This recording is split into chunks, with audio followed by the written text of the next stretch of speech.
hope all of you are reading the story. Sir. Yes, sir, we are reading. Good, good. Everybody should put your inference about the story. What did you infer from the story? What did you learn from the story? Yeah. Can you hear me, children? Yes, ma'am.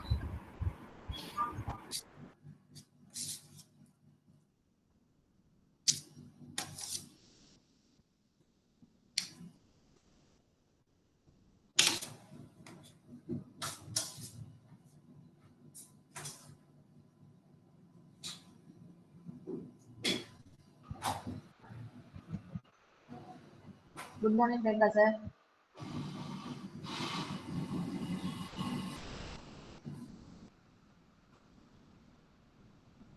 Yes, Ranga sir.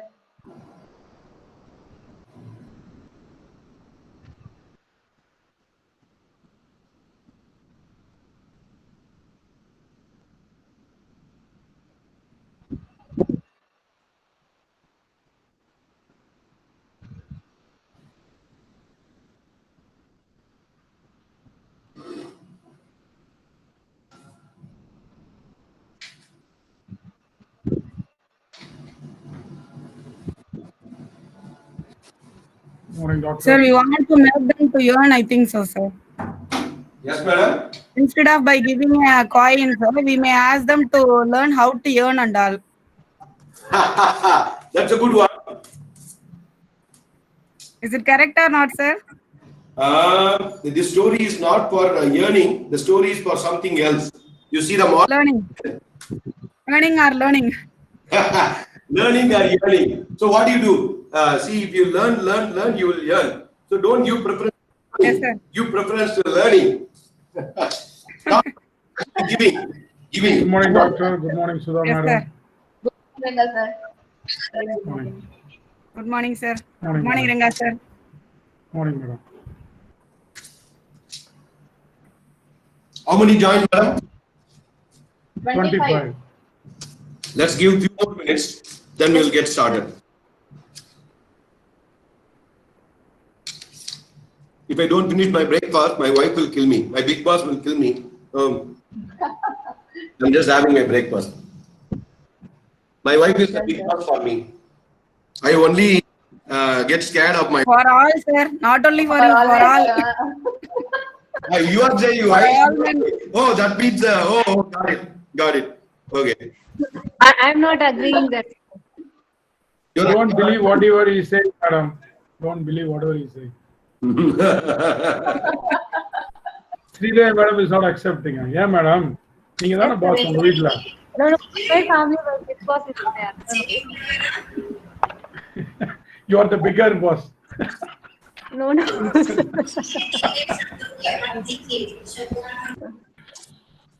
There is no boss. It's a give and take relationship. Husband and wife, there's no boss. Exactly. No bosses. ஒரு நாளைக்கு அவங்க pass ஒரு நாளைக்கு நீங்க pass அவ்வளவுதான். Otherwise, you have to say like what in the Tamil movie they say, "Solunga boss." That's it.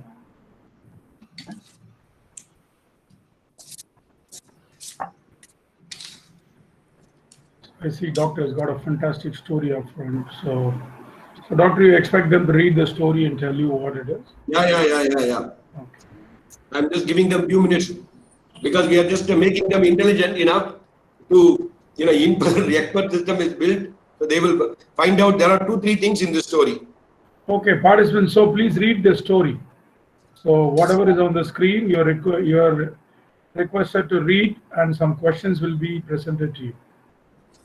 You will have to answer those questions. So please go on, read it, acquire as much as knowledge as possible, become an intelligent agent so that you can form your own fuzzy rules and deliver. Defuzzify and deliver. Let's do it.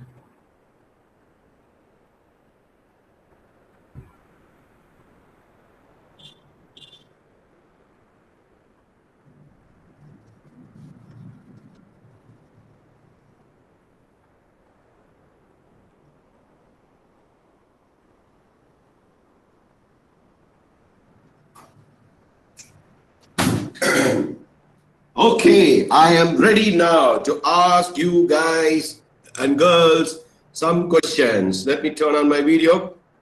Good morning, Ranga. Good morning, Morning, Ali. Ram. Are you there? Good morning, Professor. Good morning, everyone. Good morning, sir. Cool. Okay, so today we are just starting with a positive point. The agenda will be, after I give the positive point, I'm just going to take some deep dive into some of the statistics. Yesterday, you're all having a deep dive into fuzzy logic, temporal logic, and so many things you have done, regression and all. I've been seeing on the side. I was playing the the role on the agent role. I was like, Mr. Ranga says, the doctor, you should not speak anything. You just observe what they're doing. So I have been observing slowly. I saw that you have done a wonderful participation. So definitely we expect the same level of participation today also, hoping that you will do the same thing, right? And morning will be more on the statistics part, and then decision tree. Morning I'll be explaining you about the classification algorithm, clustering algorithm. Okay, and the code will just show you. You get ready. You tell your family to bring a paper and pen. Exactly. Yeah, That's what I was pencil. about to tell. Yeah, be ready Paper. with pen and paper. Even the morning and the afternoon session, there's going to be a Yeah, lot yeah. of handwork. Exactly. It is because, see, myself and Mr. Ranganath, we never treat this as online or offline. Class is a class. Knowledge sharing is a knowledge sharing, right? You're trying to. My voice is breaking. Just hold on. No, it's fine. It's fine, doctor. It's fine. Okay. It's not breaking. Okay. So probably 1 minute or 2 minutes. Now I'm connecting to my daughter's gift. My daughter has given a gift for me. This one. So she says, "Appa, always use this." So is it now better, Mr. Ranga? Yeah, good. Good, cool. Okay, and then in the afternoon, Mr. Ranganath is going to go into the some deep diving, not deeper diving. It is like diving into the pond or lake, not diving into the ocean. The ocean is coming after maybe we will have an advanced session wherein we will teach you how to do scuba diving. Today, Ranganath is going to only teach you how to dive in a small pond. So in the afternoon, he is going to explain you about the basics of neural network, the types of neural network, what are the basic things you need in order to work with a neural network, like minima, maxima, all those things he is going to explain you, right? So that's the agenda. Anyway, regarding the story, anybody tell what did you infer? One person can unmute and say, what did you learn? Very good, Yoga Indra. Help others whenever you get a chance to help. So basically, the story is about Krishna and Arjuna were there in a village. They saw one priest. He was kind of begging. He was very poor. So Arjuna gave first time Arjuna, how many coins he has given? Do you remember? Nice headset, sir. Thank you. So only headset is nice. My head is not nice. Huh? I'm just kidding. Oh, yoga, 100 gold coin. Excellent. Correct. So 100 gold coins have been given. Then, he thought that this 100 gold coin make him, be rich and then he can settle down in his life. But what happened was this fellow was so greedy, and in Tamil they say perasai, right? Perasai perunasham, right? So he was so greedy, and when he was on the way, he should have. Some people are begging, right? And like him, but he did not even spare a few coins or help them, right?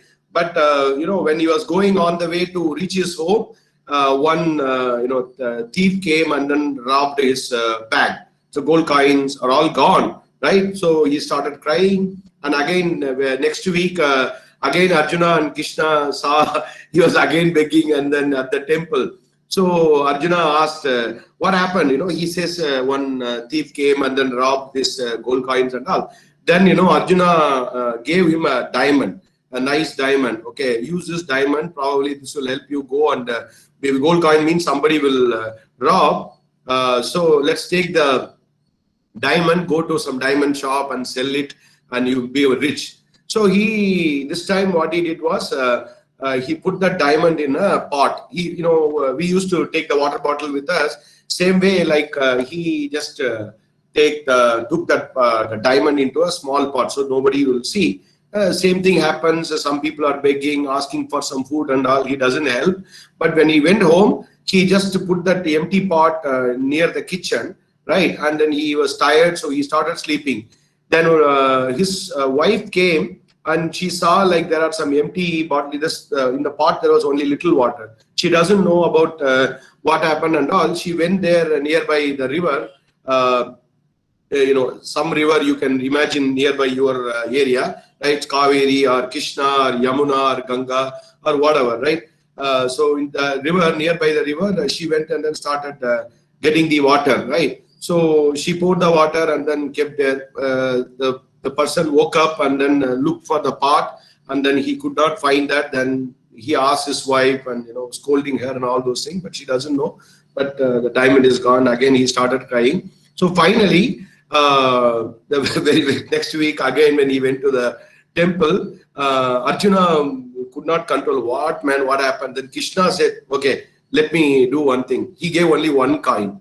Only one coin. Then Arjuna was thinking, Krishna, what are you doing? I gave 100 gold coin. I have a diamond. That doesn't change his life. Do you think that this one coin will change his life?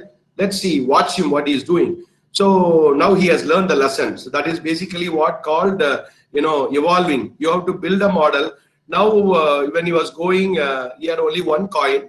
And on the way, there was a fisherman was fishing, near the river. There was one fish, on that, what is it, Ranga called? And then mean tundil per enna? Hooka. Fish hook.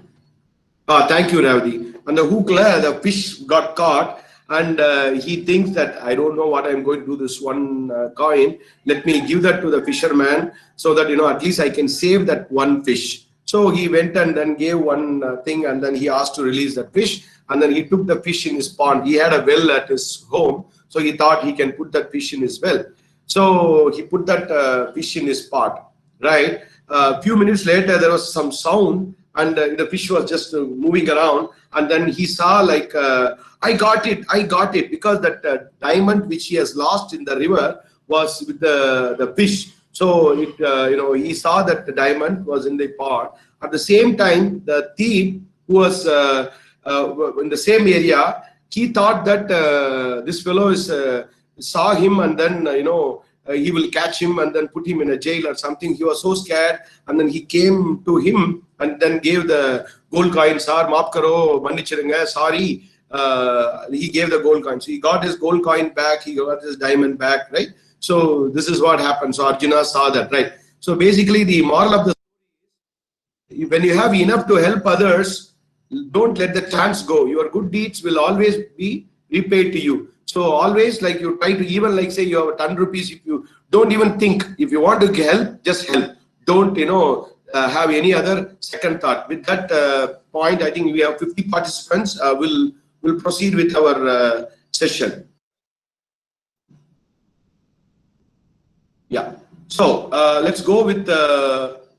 I hope you all remember that I've explained you about the basic statistics. Even Mr. Ranganath also touched a few statistics yesterday and day before yesterday, right? So I hope you all remember why we are using Python for AI. By this time, Python is not only the language.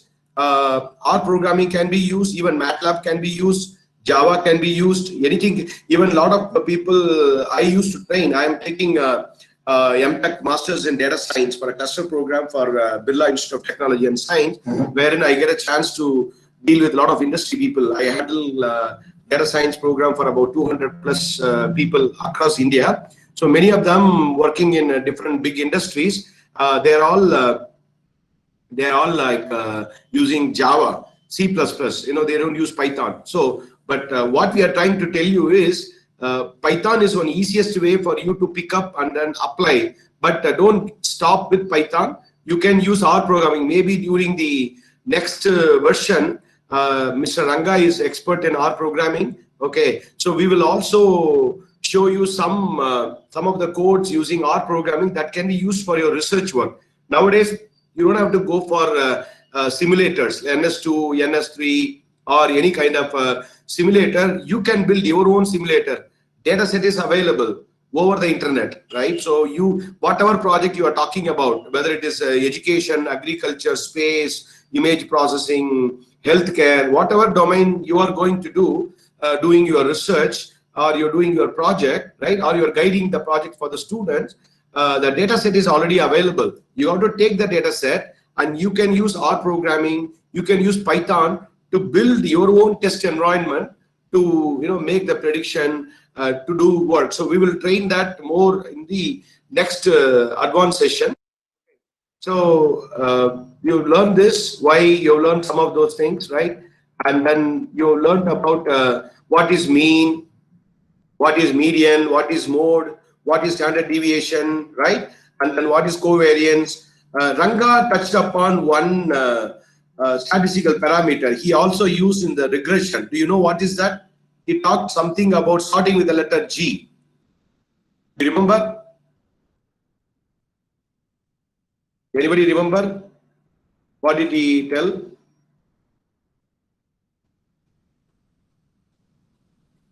Any answer?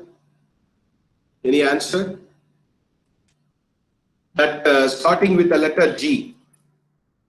He covered something yesterday. I hope you remember. That is very important. He will also cover that today as well. Do you remember that? What is that he said?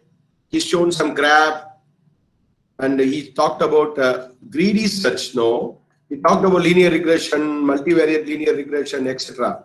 He says one word. Okay, I'll start with the GR clue. Oh, great. Sridevi, excellent. Correct. Good. All right. So now, how to describe the data, right? So as we say, some would be the repetition for you. It is okay. Sometime in life we have to use assertive communication, right? Sometime, when I used to work in industry, I got a training, fundamentals of leadership program. It was given by a European person. They talk about leadership and communication style. They talk about aggressive, so much of aggressive communication, aggressive leadership, and talking about manipulative communication, fogging communication, etc. But in life, we have to use the assertive communication, repeated assertion, repeated statement. Are you following? That's why Mr. Ranga and myself always say, are you following? Is it good, going good or not, right? So it basically to understand, instead of having some assumptions, repeat. Are you hurt? Is it okay? Just put it in a different way. So having said that, Mr. Ranganath already explained some in his explanation. I'm going to repeat some of that, repeated assertion. Okay. Okay. See this, database can be, the data can be in multiple form, right? It can be a relational form, relational record. It can be a vector, right? It can be a transaction data, like a bank data, healthcare data.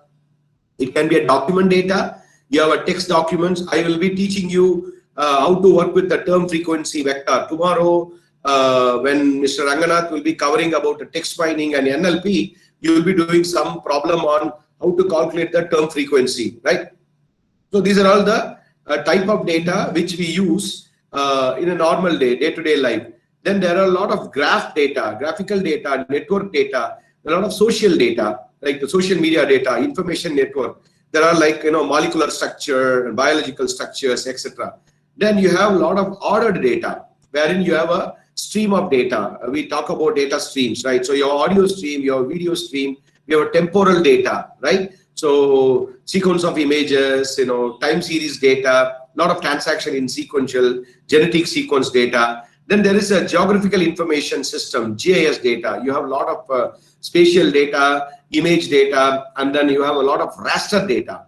There are two types of data we use for representing the geographical information. We use either raster format or we use a vector format, like say using some polygons and arcs and things like that we draw. So we take those type of things. So all of them are different way of describing the data.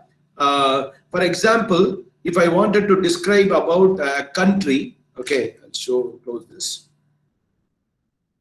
Can you tell me how do I describe a country in a simple record? how do you describe about a country? A country can be described using a record, can be through an image, can be through audio, can be through a video, can be through just a map.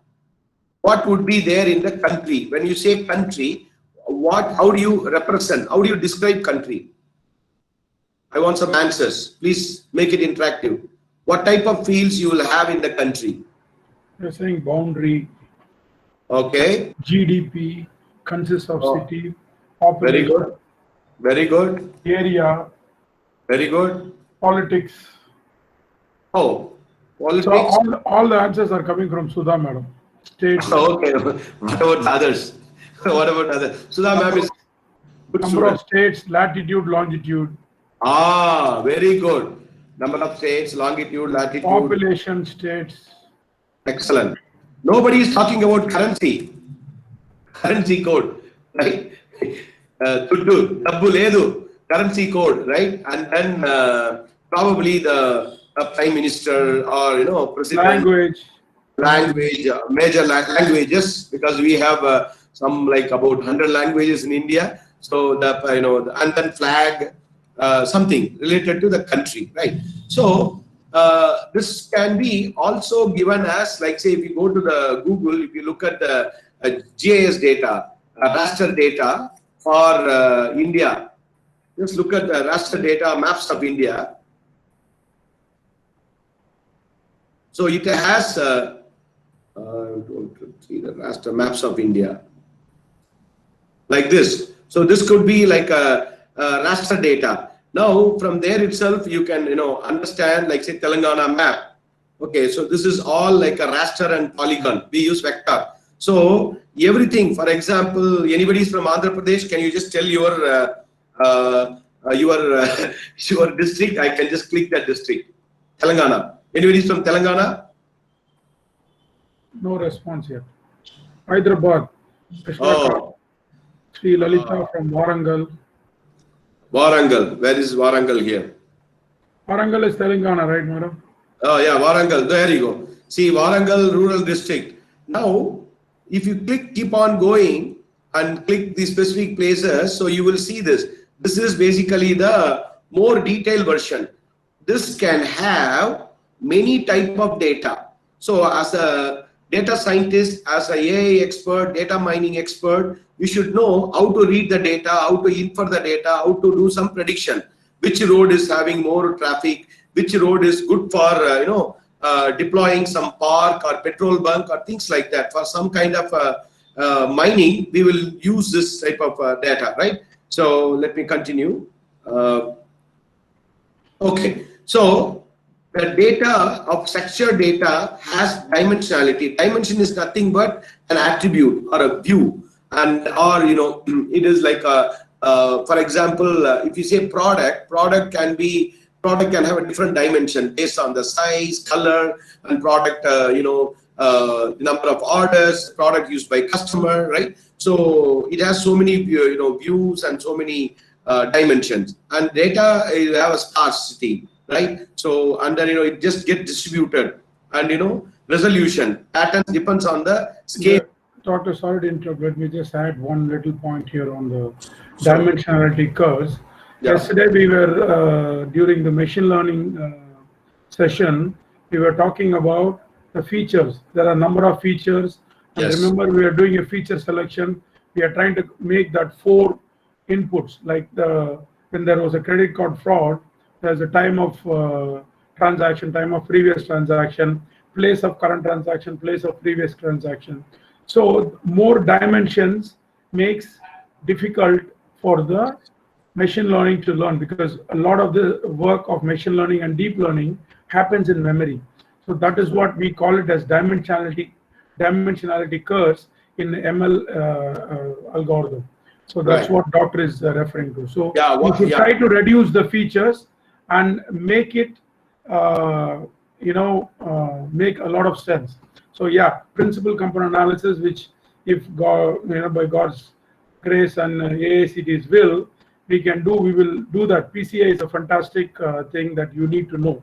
It's specifically meant for dimensionality reduction and reducing the correlation between variables, because when you deal with multiple variables, you can have correlation problem. One variable can lead to a problem for another variable and can skew your results. So these are the other advanced features we would love to cover in the upcoming sessions. Thank you, Doctor. Thanks, Ranga. So, like say, we can call it as a dimension or feature or variables or factors, right? Or attributes, right? Key attributes, right? So, with the principal component analysis, one of these statistical technique, it will tell you do a confirmatory factor analysis, factor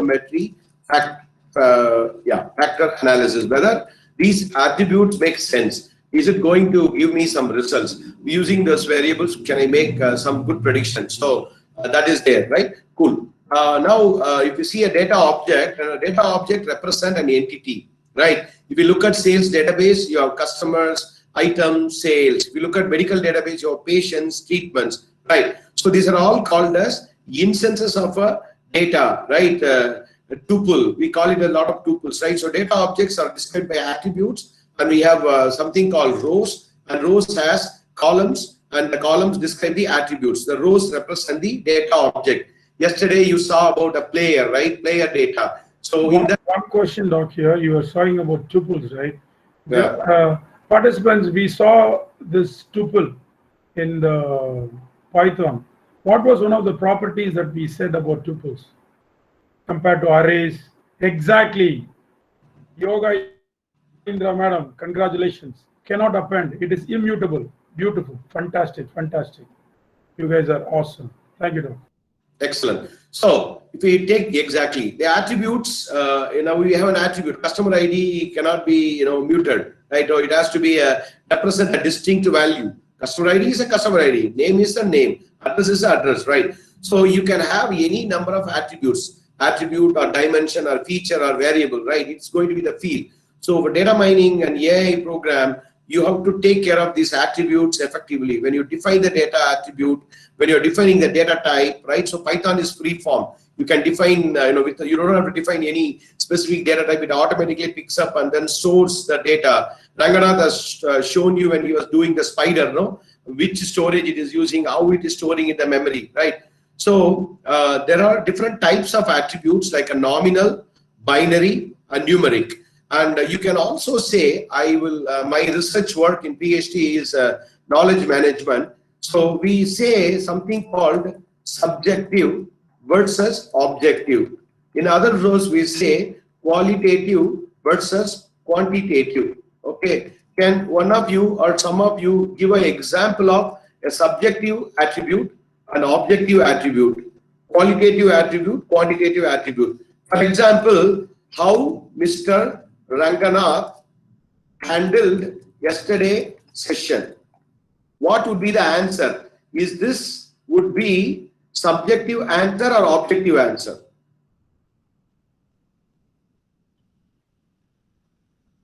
How did Mr. Ranganath handle? They say subjective. Very good. So give one attribute of the subjective. Can you say very good? Good.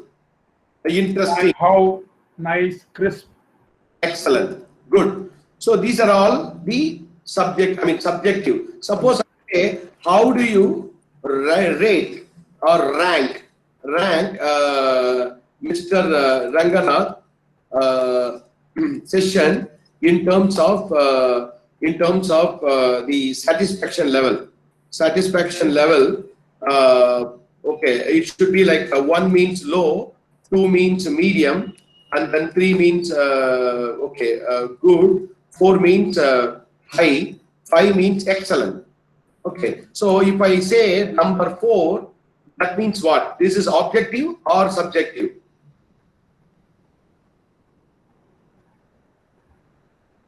How many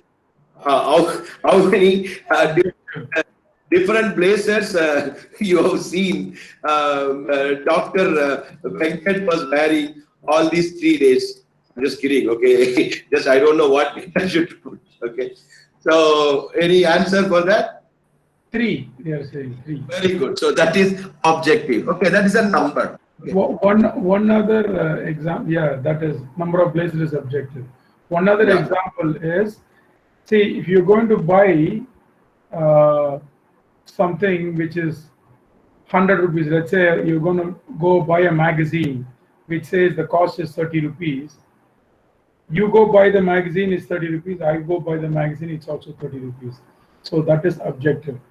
But like what the doctor says, your satisfaction level or the temperature, like I said yesterday, the temperature, you might feel 30 degrees might be cold for somebody. If somebody is coming from Dubai, 25 degrees will be cold for them. 50 degrees will say, 40 degrees will not be hot for them. So that is it. Thanks. So thank you. Yeah. So let's see some example. The nominal, or it's called categorical. We also call it as a categorical data type, attribute type. You call it as a data type or attribute type.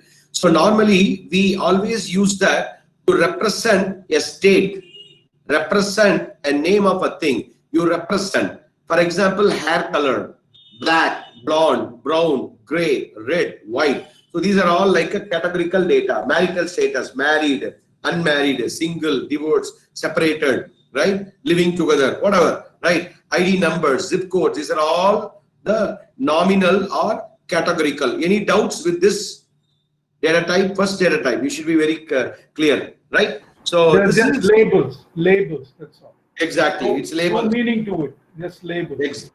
Exactly. And binary, it's basically a nominal attribute with only, they have two states, either 0 or 1. And this is very important. Sometimes you will be given a data with some state.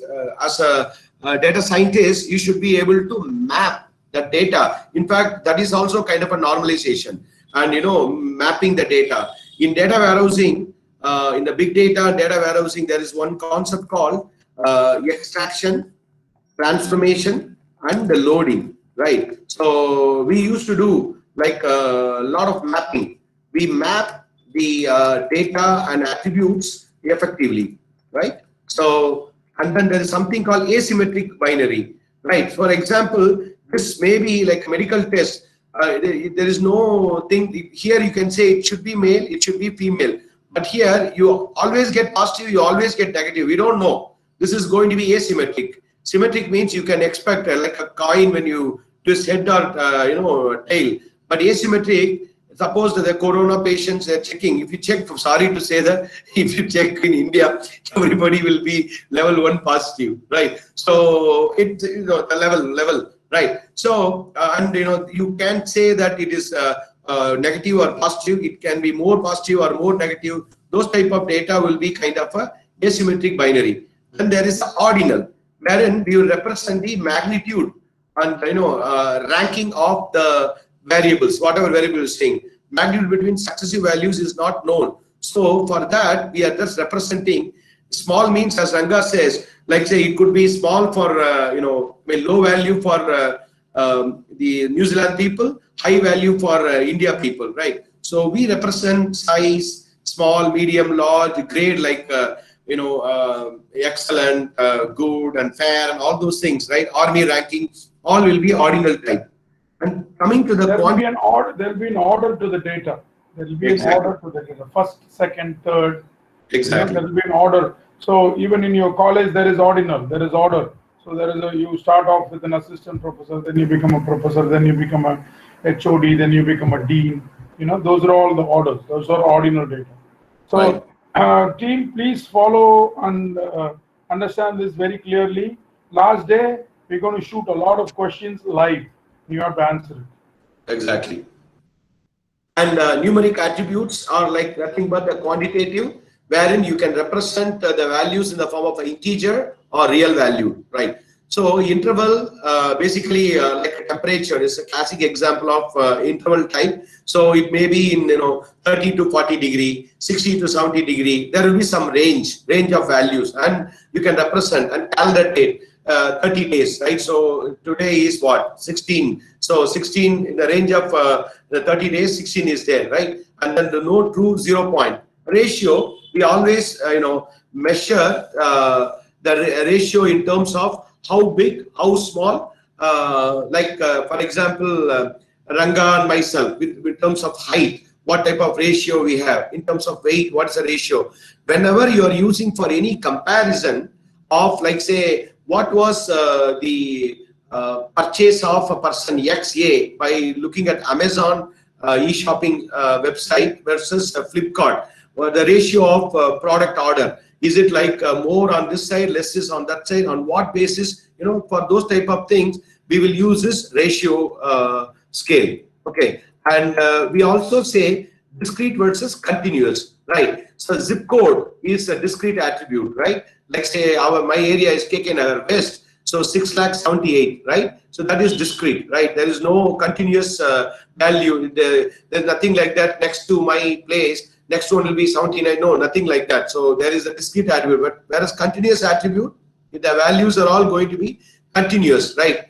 Like for example, you are doing some experiment wherein you get the continuous values. So the values which maybe goes low to high, high to low, or medium to high, but the values are continuously changing. Height always changes, weight always changes, either increases or decreases, temperature increases or decreases. It won't be stable, right? So that is continuous attribute, right?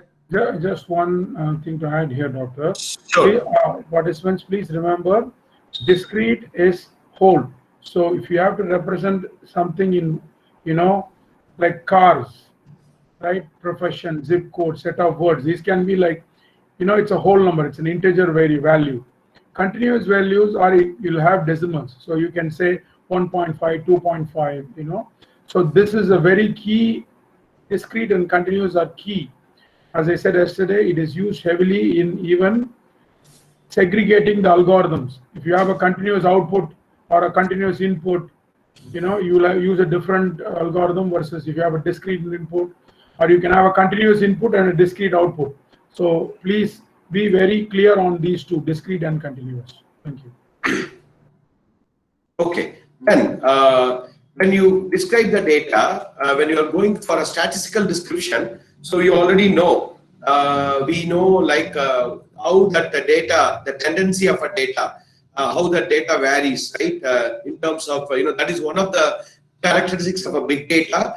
All the data, like say tweets, how, you know, it varies. And you know, big data, one of the property of a big data is velocity, right? And how quickly it is, you know, and variability. So variation to the data, and then, you know, velocity. So that you know like how to use that central tendency, and you need to know how to look at the data dispersion characteristics by using median, max, min, you know, quartile. Actually, there is a spelling mistake. It is not quantile, quartiles. Okay, outliers and variance, right? All those things. And then you can also use this box plot or, you know, quartile analysis on shorter intervals. Then you can use some different types of dimensions and cubes. Okay, and you've seen that you know, Monday about the mean, right? You all know what is mean, what is median, right? What is mode. That and all will be helpful. And this is a classic example of symmetric versus skewed data. You see that data will be symmetric if you follow the normal distribution, right? So like say this is a midpoint median, right? So the data value will be on this side or this side. It's going to be symmetric. Okay, but if you look at this non-symmetric, asymmetric, and then skewed data may be like, you know, this is positively skewed. This is that is more on the positive side and more on the negative side. Like say customers are not buying, there's a inflation. All those things will be a negative skew, and you know, more buying, more good feedback. That and all will be positive. So on the one side is positively skewed. The other side, if it is there, like beyond the median value, depending on what range you define, that is going to be a negatively skewed data, right? And last class, Monday we discussed about outliers. Okay, so this and all, I hope you remember what is IQR. It's basically the Q3 minus Q1. So you have this minimum Q1 and median, and then Q3. So IQR is a Q3 minus Q1. Q3 is a 75th percentile. Q1 is a 25th percentile of the data. So we'll find those IQR, right? So 5 number summary has min, Q1, median, Q3, max, right? And you know how to work with the variance and standard deviation. And this is the box plot. You've seen many times. Ranga also shown. I've also shown. You should be able to understand by looking at the numbers of a data dispersion, where is the value is there. So the describe will give you all those things for you, right? Now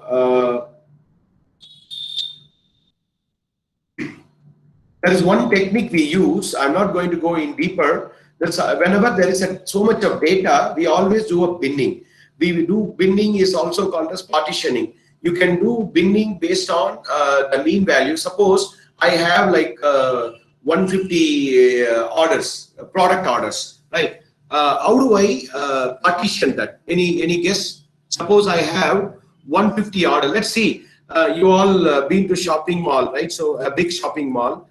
Suppose Phoenix shopping mall in Velachery, or you imagine any shopping mall in your city. When you're going to shopping mall, now there is going to be a credit card expert. Some people wanted to analyze the data, right? They want to group the data. What is the? I'm not showing the PPT. Yeah. Like say you are all going to a place, a shopping mall, and you have been asked to group the data, segment the data, partition the data. Just 1 second. Is the problem we are able to see the screens? Is everybody having the problem? No, sir. What is actual problem is Deepika ma'am shared a video, so that only shared. She is also actually presenting. Deepika ma'am, I'm definitely telling. Venkat, can you just pin yourself? Can you pin yourself? Ma'am, ma'am, I am not. I'm not able to see the PPT. I am seeing only for sir video. Yes, Ipa video தான் sir காட்டிட்டு இருக்காரு. Okay. I'm only showing video. I can just. Okay, thank you. I can. Deepika ma'am, kindly off your presentation mode. Now you are seeing. So that this issue won't be. I've already pinned. You have pinned it, no? Okay. Are you seeing my? Yeah, I can see your PPT. Okay. Thermal sir, can you see his PPT now? Excuse sir, no sir. So We are no, also no not PPT, sir. No PPT. Yeah, yes sir. Now we can see sir. Yes sir. Now you can see. Yes, sir, now no Deepika ma'am off, so there won't be any problem. Yeah, request the participants not to by mistake click on the present now. Yeah, that's Okay. How do you partition the data? Okay, suppose you have been given a data of some, like say 1,000 visitors.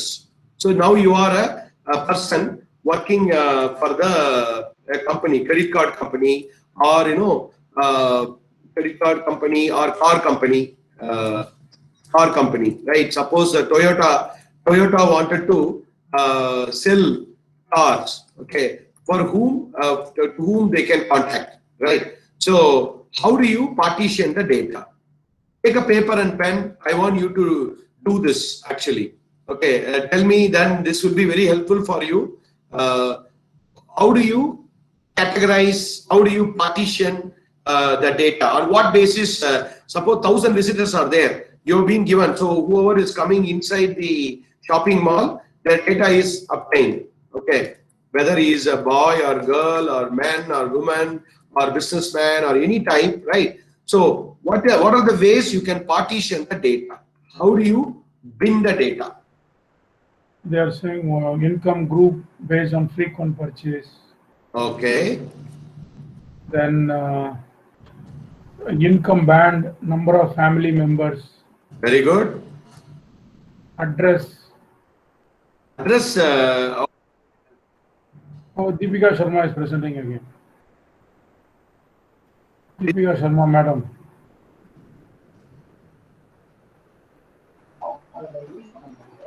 Deepika madam, please. She's presenting again. Sir, for me also, I am not able to see, sir, PPT. Only for video, I am able to see. Because He's only showing video, sir. He's switching between video. Venkat, don't please go back to your video. Just stick with the PPT, Venkat.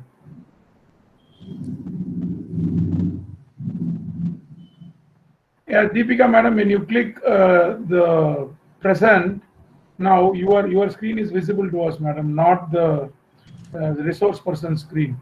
So we request you not to do that. Thanks. Srinivasan Govindarajan says occupation. Visitor already owns a vehicle. Excellent, excellent, excellent. Thank you, madam. Thank you, Deepika, madam. Thank you. Good. So, like we're talking about a vehicle because you know number of car he has and things like that, right? Frequent purchase. Yeah. Yeah, it's already there. Okay. Do you sell the car to 15-year-old person? So I'm expecting an answer. Very simple thing. I will bin the data based on the age group. That is the first one I can say. For example, you know, maybe like 1 to 15, and then maybe 15 to 25, and then you know 26 to 25 to 35, and then 35 to 45, and then 45 to 60, maybe. So maybe like people above 80, we don't know like whether they will buy or things like that. So we can go with some kind of a binning of age group. Okay, right. So think about it. So what we do is there is a binning using finding the mean value, finding the boundary value. You can do a binning. You can also binning or partitioning using some rules. Okay, I will show you an example of partitioning using the rule. Okay, suppose you wanted to partition the data by you know 2, 3, 2, like say 3, 4, 5 rule. 3, 4, 5 rule means is very simple. The first data will be, for example, now I wanted to partition the students' data who are all there right now. I will say South India, North India, East India. That is the first category. 3. The first data split is going to be, as I said, age group. I've shown you know the age group.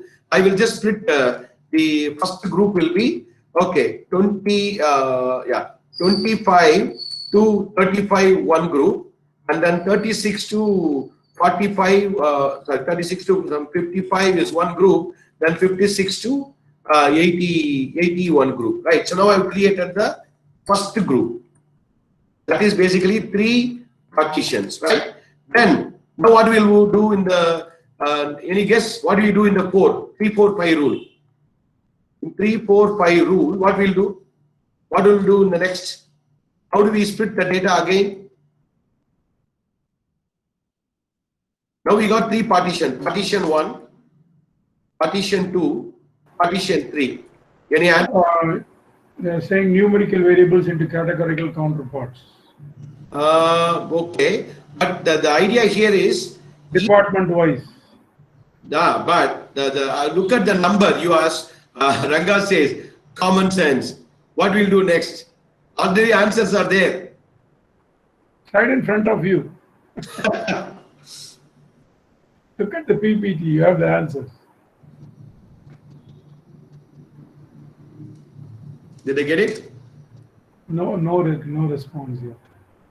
They say 5 sub intervals. Okay, split it into 4 groups. What? Which one?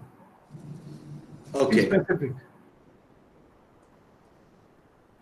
Proceed, doctor. Yeah, the partition 1, each one will be sub-partitioned into 4 sub-partitions, right? So that means how do we split the 25 to 35? For example, 25 to 28, for example, 29 to, you can do equally. Subgroup, correct. Yeah, so probably let's for a simple. Yeah, make it simple. Yeah, maybe. 9. Then you know you make it like no, actually. Okay. So, if the one will have one number extra. That's fine. Exactly.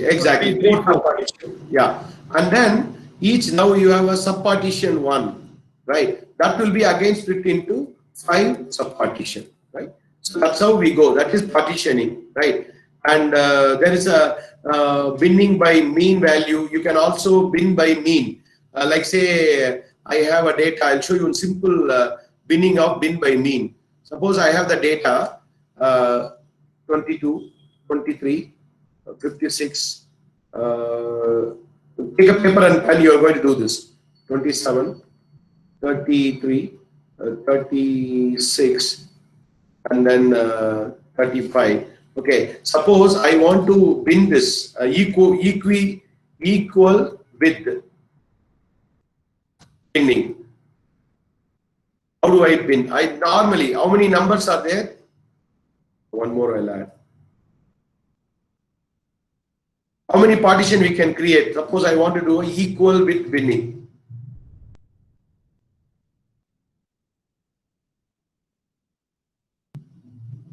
How many bins we can have?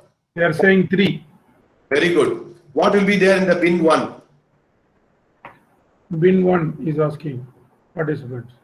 27, 22, 27, 22, 23, 56. Very good. 56. Sir. Excellent. Then you are getting 22 to 33 is one madam is saying. Excellent. Bin 3 is 36, 35. Bin 2, 25, 27, 33 and 36, 35, 37. Yeah, they are saying that. Excellent. Now, suppose I wanted to say bin by Sudha madam, student number 1 is saying that. Bin by mean value.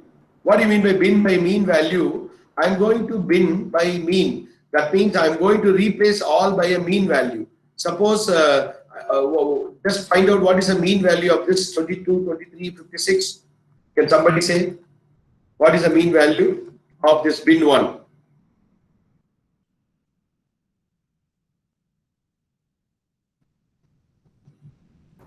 They are trying, give them some time. 50.5. Oh, really? That's what madam says. One madam says 33.67. That sounds correct. Please find out. So 33.67 is correct. Okay, so let's take it as 34. So what we'll do is 34, 34, 34. That's all. Now we have, did some pre-processing. Doc, there is a question from Krishna Kant. Don't we have to sort before binning? Very good idea. Yes, you should. Good. You will get a special recommendation from both of us. Yes, better to sort. Anyway, it is already in a sorted order. That's why this is the bin 3 only. See, I didn't do any sorting because it is already in kind of a sorted order. So, but also adding to that, Dr. and Krishna Kant, since we are going with the mean value, doesn't make a lot of difference. You know where it makes a difference, sir? When you go with a median. When you try to do a median, then sorting makes a big difference. Right. Yeah. So one example for bin by boundary value, we will just take the boundary value and then replace the value based on the boundary value. Suppose I have 36, 35, 37. I can replace this 35 by either 37 or I can replace it by 36, right? So that is the binning. Now let's go on to attribute type. We have already seen this. We have major 2 types, qualitative and quantitative, right? In the qualitative, you have a nominal, ordinal, binary. In the quantitative, we have a discrete and continuous, wherein we represent all the numbers, right? And binary, we have a symmetric and asymmetric. Okay. Now, some examples. Color. Color is what type? It is going to be a nominal or categorical, right? Lecturer, professor, assistant professor, right? And binary attribute, let's say gender, right? Cancer, detector, yes or no, right? So if you see this, both values are not equally important. Results, maybe there will be a percentage may varies, right? Pass percentage may vary, fail percentage may vary, right? I'll show you an example, then you will understand. We'll do some calculation. Then ordinal attribute, it is basically represents an order, A to F, or the numbers, pay scale and things like that, right? We can also represent like this: poor, fair, okay, good, wonderful, etc. Right? And then interval and ratio we have already seen. I'll just skip that. And discrete and continuous attributes. Profession, zip code. Attribute is a continuous data. Like say height is a continuous data. Weight is a continuous data, right? So that and all like a continuous data, discrete data. Now take your paper and pen. We are going to do a normalization.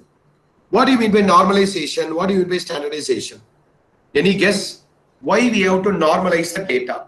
Yesterday, Mr. Ranganath has shown some bigger values, right? And why do we normalize the data? What do we mean by normalize? Researchers should do, you tell me. You should definitely tell me. You do what you call. They are saying between 0 and 1. And good. Within the limits. Professor Vikas says between 1 and 1. Yeah. Avoid redundancy normalization to manage imbalance of weights to get the value limits. Excellent. remove redundancy. Excellent. Good, good, very good. Yeah, mainly what we do is there is no hard and fast rule that normalization should make that data value between 0 to 1. Okay, normally that's what we do. Whenever we have somebody mute it, somebody turn on the audio. Sudha ma'am.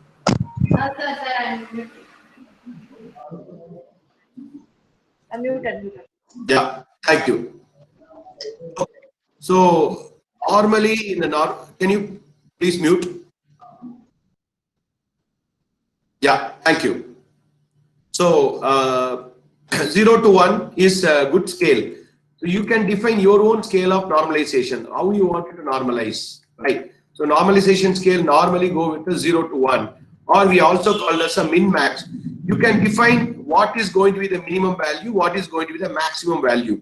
There are different ways of normalization, but normally we use a normalization to standardize the data attributes whenever you have a mixed values, when you have an imbalance and all. So we use a normalization. Why normalize the data? Many machine learning algorithm, data mining algorithm attempt to find the trends in the data by comparing different features or data points. So when the data is drastically different in the scales, for example, you see this the graph on the right hand side. This is unnormalized houses. Okay, houses with respect to number of rooms. Okay, one house. See, my house has 3 rooms or 4 rooms. Some house has 5 rooms, 6 rooms. Right, years old versus number of rooms. See that so much of condensed data, right? And it is representing between 0 to 20. There are some here. We notice that here you see that there are many over here. You cannot make any differentiation. There are some here, over here. There are data sparse, right? So those type of cases, see this, it's represented here. How will we differentiate a huge difference between a house with the 2 rooms and a house with the 20 rooms, right? So what we do is we take the normalization, make every data point have the same scale to each feature, because every feature, whether it is a 2-room house or 4-room house or 20-room house, house is a house, right? So we are looking at the year old. We normalize the years also. We also normalize the rooms. Now you see the data, right? So this is basically the purpose of normalization. So now we are going to do one min-max normalization. Okay, ready? I'm not going to solve it. You're going to solve it. I'll show a code also for this. We're going to do a Python code. Only when you finish this coding and show me the answer, then only I will be showing you the code. So min-max normalization is one of the most common ways to normalize the data. So for every feature, the minimum value of that feature gets transformed into 0. The maximum value gets transformed to the value 1. And every other value gets transformed into a decimal between 0 to 1. Right? For example, any range of value which is below that will come in 1, anything above 0 will come between the range. Like fuzzy logic, Mr. Ranganath explaining, right? So for example, in the minimum value of a feature was 20, the maximum was 40, then 30 would be transformed to about 0.5, since it is halfway between 20 and 40. This is a formula, make a note of this. The value minus minimum divided by maximum minus minimum. Suppose I wanted to predict a value. I wanted to normalize a value, new value. So this is a value, given value. Suppose I give you 50. I give you 57,000. If I give you a value, that value minus minimum divided by maximum minus minimum, right? So that is what you are going to calculate. We'll do one simple problem. This is a formula we apply, and this, as I already told, there is no hard and fast rule that y2 should be. Normally this y2 is 1. This is the max attribute. Y1 is the minimum attribute. Normally it is 1 minus 0. So basically it is times 1. Okay, and plus 1. Okay, 1 is actually 0. See what we ignore this part. Are you following me what I'm saying? See, this is 1. Y2 is a... Can you repeat that a little slow? Maybe show an example. Sure. Yeah. See this? Minmax normalization performs a linear transformation of a original data. Suppose you have already x1 and x2, okay, be a minimum and maximum boundary of an attribute. So you define x1 is 50, x2 is 60, whatever, you define that value, minimum value, maximum value.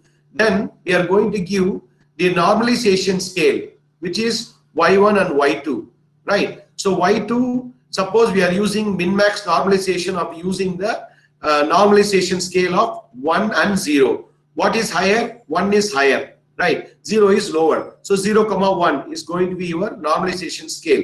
So y2 is going to be 1, y1 is going to be 0.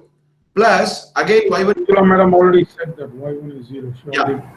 So this part can be ignored for normalization scale of 1, 0, 0, 1. Suppose I am using a different scale. I may be using, hey, put me this value in 5 to 10. Put me the value in 100 to 200. In that case, you have to use this. 200 minus 100 is 100. 100 plus 100 is 200. So whatever value you calculate, that has to be multiplied with 200. Okay, I want you to do this work. I'm not going to say, take a paper and pen, start doing it. Now, you're given, I don't want to show this, I'll show this. Okay, yeah. Let me zoom this. Okay, take the paper and show them the problem. Yeah, show them the problem. Suppose that minimum and maximum values for the price of a house be 125,000. So what is the minimum value here? 125,000. And the maximum value of the price. I think what I suggest, Doctor, I'll just type it in the chat.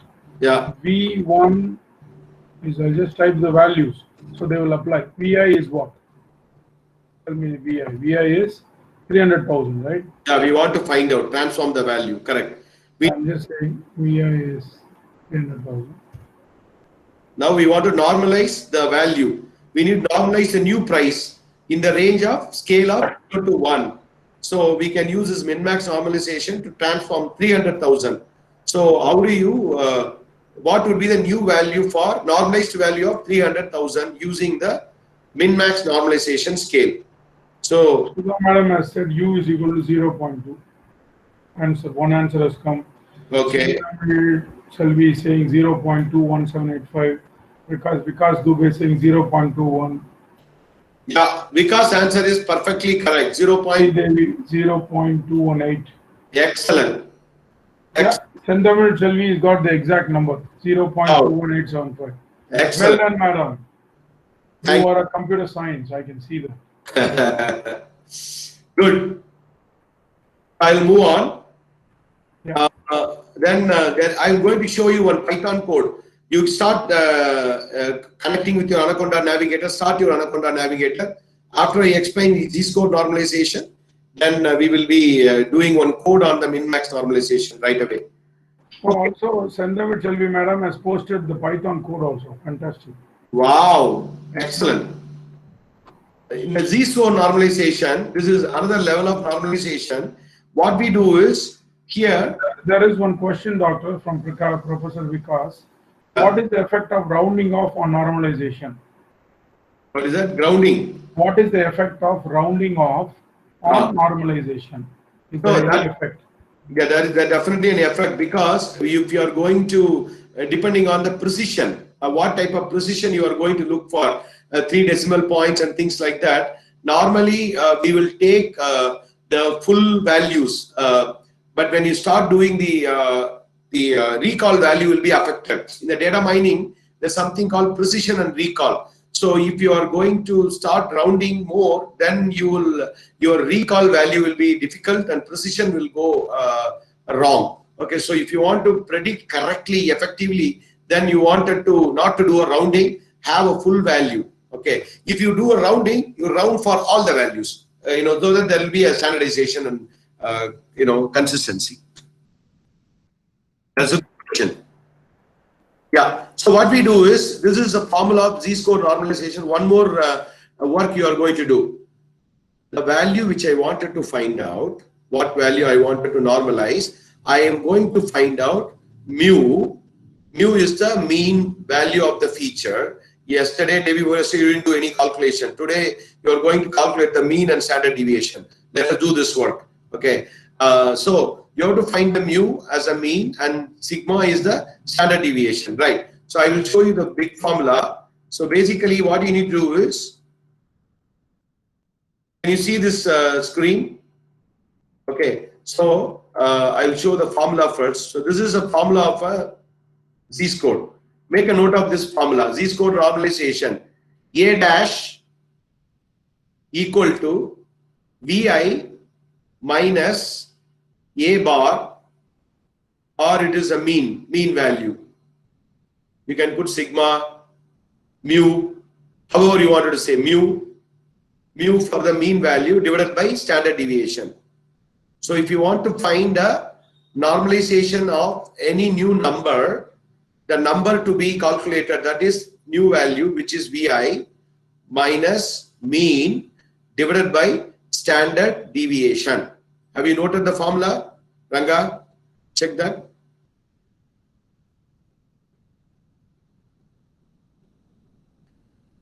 You do this. Yes, people are saying yes.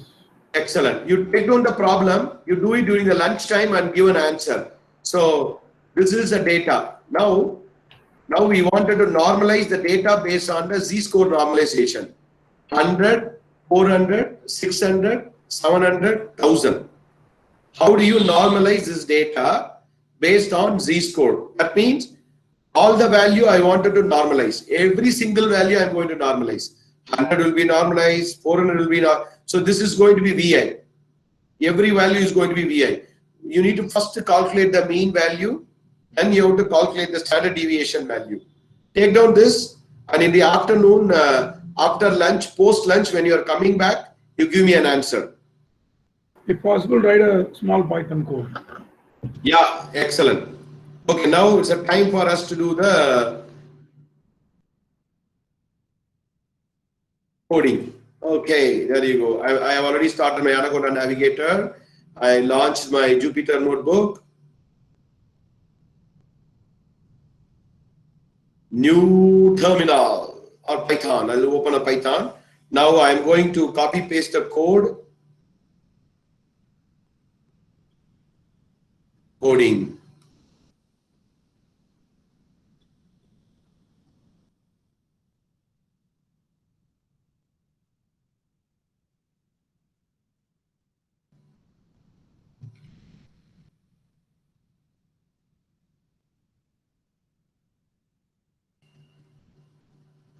I'm putting the code in the chat. Kindly take it. I will explain the code also. I don't know whether I copied. Let's see whether. It's there. Oh, okay.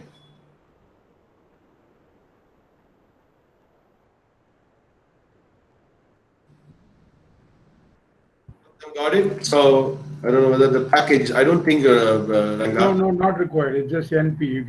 You just need to do an input numpy. Just do input numpy. Yeah. Let them do that. Import numpy as NP. I'll put there. That is missing in the first. If you get an error, just type import numpy on the top. Yes, it should go on the top. Okay. Now what we are doing is we are defining a new function. Okay. Now normalization is a function. It's a statistical function for normalizing the given data. So if I am going to give any input of X, it can be an array, it can be any values. If I give the input, so it is going to find out normalized score of the given input. So first you need to find out the minimum value. Are you seeing my screen, Ranga? Yes. Okay. Yogendra has already given the answer. Oh, excellent. So we get the minimum value and then maximum value, because they say copy paste no. So now I'm explaining the steps, then they should be able to understand the steps. So first I'm calculating the minimum value using the min function, calculating the maximum value. What is the formula of the normalization? What did you learn about the normalization formula? Remember? What's the formula? Please, he's asking the formula. I'm asking the formula to all of you. The value minus min divided by max minus min times that the ratio, right? Plus this, right? See this, now it is applied here. Okay, we are using the 0 to 1 scale. What is that is given? I'm looking at a range which is max minus min, right? Return the value, the new value A minus min divided by range value of, that is basically max minus min. That's the formula we have, max minus min, right? So we get that A minus min divided by range for A in. Here they did not apply this because it is 1 minus 0 plus 0. If you do this, this is going to be 1. So they discarded that. You can make some changes here, make this code even better. Suppose I'm giving the data of 70,000, blah, blah, blah, right? And I want to now normalize it. What is the result you're getting? What is the normalized? They are sharing, yeah, they are sharing the same results. Yeah. Excellent. Excellent. Good. Good. So now you see the good question from, I don't know, because if you normalize this, now you can normalize it, normalize all the value, round the value, 0.09, 0.02, 1.0, 0.0. You can do that normalization with a round, no problem, right? So with that, now I am moving on to the other topic of scale.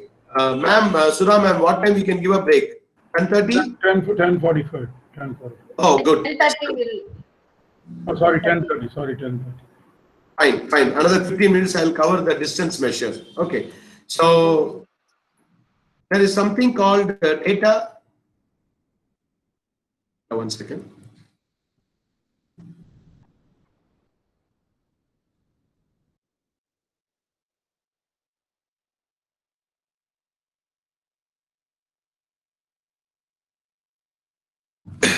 Sorry. So now we are moving to data similarity, dissimilarity. So basically, often we will always looking at the similarity and dissimilarity of the data, right? How similar the data, how dissimilar the data.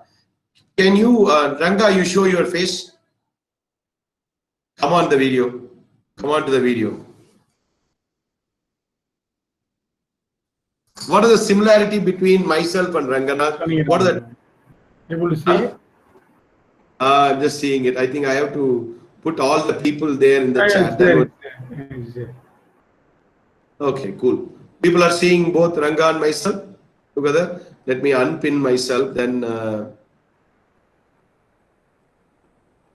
yeah. What is the similarity and dissimilarity you are seeing between me and Mr. Ranganath? Yes, sir. Yes, sir. Yes, sir. Complexion. Okay. Specs. Okay. Dissimilarity. Very good. He's smiling. Similar. I'm also wearing some earphone and headset. Very good. Blazer missing. Both are smart. Wow.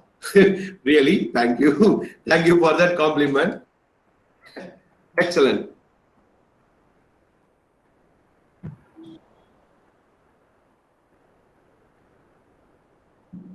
Cool. Very good. Both are present for this workshop. Excellent. Thank you. Wonderful. Cool. Excellent. So let's get back. Now I'm going to continue with the pin. Okay. That's good. Excellent. That's wonderful, Kritika. That's where I'm looking at. Excellent. Good. Good. Yeah.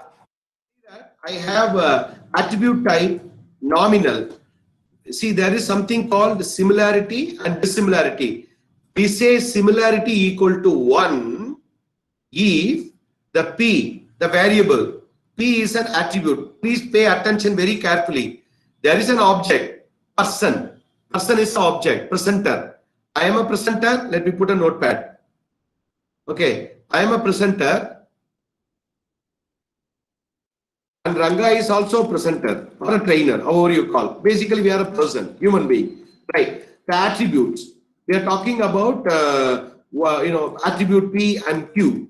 suppose we are talking about dress code being the attribute, right? So somebody says the dress codes are, we follow the similar dress code somewhat, or we talk about earphone, right? Earphone of P and the earphone of Q. Okay, is it similar or not? If it is similar, then we say it is 1. That is, if P equal to Q, we say it equal to 1.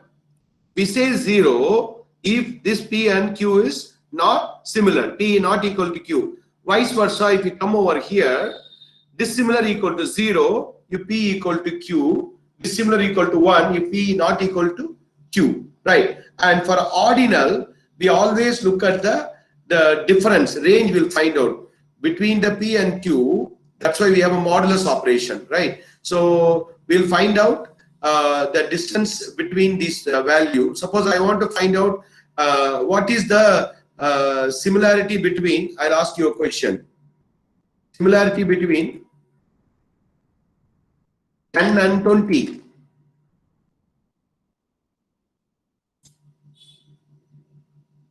Waiting for answers. Waiting for answers. Just show it. You know, that is not visible, sir. Yes. Similarity between 10 and 20. You know, Sudha Madam says tens. They're saying tens. Similarity between 10 and 11. Yeah, 10 and 11. 0 in ones. 10 and numbers. 10 and 11. Similarity between 10 and 11. Ones. Very good. 10 and 10. 10 and 10, tens place. Same. 1 and Okay. 0. Good. Excellent. Similar. Excellent. So, yeah, exactly. So we apply these. Anyway, this is being shared with you. So now coming to interesting problem. Suppose there are some students studying data mining subject at Birla Institute of Technology and Science or SASTRA University. We want to find out similarity and dissimilarity for each attribute value in it. Praveen, Pawar, Praveen. There are 3 different names, right? And then grade, midsum grade is 10. Comprehensive grade is 8. Grade assignment. The assignment grade is fair, excellent, good. Right? What are the nominal attributes here? What are the ordinal attributes here? Just to add one point here for the participants. Participants, please follow what doctor is saying very carefully. He is nicely easing you all into the next session. If you follow this very closely, the next session is going to be a lot of fun. He's beautifully taking you, guiding you into the clustering and classification. Fantastic job, doctor. Thank you. Yeah, see this, whenever you have some kind of a categorical value, okay, so you can make something, right? Very simple right now. If you look at Praveen and Pawar, that is D1 and D2. This is the ID1, attribute 1 and attribute 2, right? Okay, of a person, Praveen and Pawar. We are looking at this grade, midsum and this, right? So we are going to look at this first. Praveen is not equal to Pawar, and then we look at 1, 3 is 0 as Praveen is equal to Praveen. See this? With respect to name attribute, Praveen is equal to Praveen. But if you look at the categorical attribute, Praveen and Pawar, they are not equal. Okay, suppose we are looking at it, 2, 3, right? 2, 3, Pawar and Praveen is not equal, right? So accordingly, we'll use, so only for a categorical variable, similarity S1 and 3, Praveen and Praveen are same. Now you look at the other attributes, right? We'll see some more problem. Okay, numerical measure always gives the a similarity. Dissimilarity means how different. That's why we use something called Dissimilarity Matrix. Make a note of this. This is the full matrix of representing all the data points 1, 1, 1, 2, 1, suppose I have 3 variables, 3 by 3. You will get a 9 values, right? 3 rows and 3 columns, right? So dissimilarity matrix is basically, if you look at the diagonal portion, like x11, x22, x33 will be always 0, because what is the distance between Ranga and Ranga? What is the similarity between Venkat and Venkat is always 0. Well, like say if I have a color, or say I have age 56, my age and my age is going to be 0. Distance between the same object is going to be 0. So if you see that 1, 1, 2, 2, 3, 3, 4, 4, all those the diagonal values will be 0. And this will be distance between the second and first, third and first, like that it will go. If you fill these things on the right hand side, it's going to be same. For example, let me show you this. This is one of the ones that are used heavily in deep learning, Dissimilarity Matrix. Yeah, you see distance between Venkat, Venkat is basically 0. Like say, 1, 1. 1, 1 is going to be 0. Suppose now Ranga is 1, Venkat is 2, right? Now we are going to find out distance between 1, 2. Definitely there is going to be a different value, right? And similarly, you can also interchange this between this 2, 1 also you will get a different value. So you don't have to fill the upper triangular. You just fill one lower triangular. Once you finish this, you can just fill the same value. Suppose example, suppose I want to find a difference between the age of Ranga and myself. Suppose I am 22, Ranga is 52. Sorry, Ranga. So it is like 30. Okay, so if I go 52 to 22, also 30, right? So it's going to be the same value. Okay, Ranga, I'll make it so easy. 22. Transpose that. 18, 22 to 18. Okay, or 18. So it's 4 different. So that's what we are saying. Like it's a triangular matrix. This is very, very important, called a dissimilarity matrix. This is a data matrix to represent the data, and this is a dissimilarity matrix. So you will be calculating some distance and everything using the dissimilarity matrix, right? So if you wanted to find out a simple match between the variables, right, categorical variables, see this number of matches and total number of variables. Suppose I have like a red, yellow, blue, green. Okay, you have to generalize these binary attributes. You take this P as a total variable minus number of match. Okay, so that way you can find a simple matching, and you can also use a large number. Okay, I'll show you some more example. This is very important. After that, we will take a break. Take a note of this. This is for contingency table for binary data. Suppose I am getting, this is object I. Suppose Ranga's blood test results, Venkat blood test results, or the car price of A, car price of B, market basket A, market basket B. This person bought bread. This person bought bread. Okay, this yes and no, right? So you may have this. That's why you say 1 means yes, 0 means no. 1 means yes, 0 means no, right? So there will be a value you will get. Suppose there is a market basket. I'll put it here. There is a basket, market basket. Sudha ma'am, basket. And Ali Rani ma'am, basket, market basket. Okay. So suppose in these two basket, like suppose Sudha ma'am is a vegetarian. She has, eggplant. In the afternoon, I'll tell you an eggplant story. And Ali Rani ma'am doesn't have an eggplant. Rather, she has carrot. Okay. So now we are looking at an eggplant. Okay. And here we will get the eggplant is 1 for Sudha ma'am. And, here for eggplant will be 0. And for carrot, it will be 1. But if you look at carrot, it will be 0. Right. So there is going to be a value. How many eggplants? Right. So you get that value. So that's why we call it as this Q. Or how many ones and ones. Suppose assuming that eggplant is also here. And here also eggplant. This is one transaction. So now we'll get the Q as 1 because here is also 1, here is also 1. Okay, and there is object I has 1, object J has 0. Then whatever that value you get, the corona results or whatever binary result, that will be the number of results will come as a R. And then I'll show an example, then you will understand. And 0 to 1 will be yes. And 0 to 0 will be T. This is called the contingency table for binary, kindly make a note of this. So Q and R is Q plus R, and the column total is Q plus S, column total is R plus T. This is the overall total. This and this will be the same. That is how you fill the contingency table.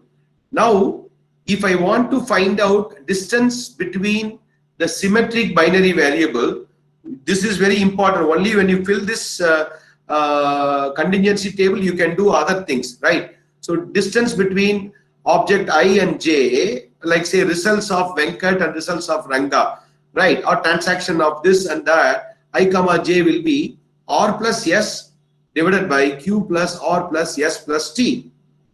And if it is going to be asymmetric binary variables, then it is going to be R plus S divided by Q plus R plus S. We don't use that T. And there is a Jaccard coefficient for finding the similarity.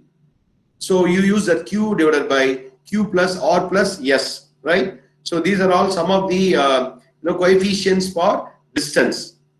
Have you noted? Heavily in deep learning, all this similarity, co-similarity, Jaccard's coefficient, these are all used heavily in text processing, natural language, deep learning text processing. Yeah. And we also, this is called as a coherence. Okay, I don't go there now. So now you take a break now, you come back, how we are going to find out the dissimilarity between Jack and Mary. So Jack has gone through some results, some test.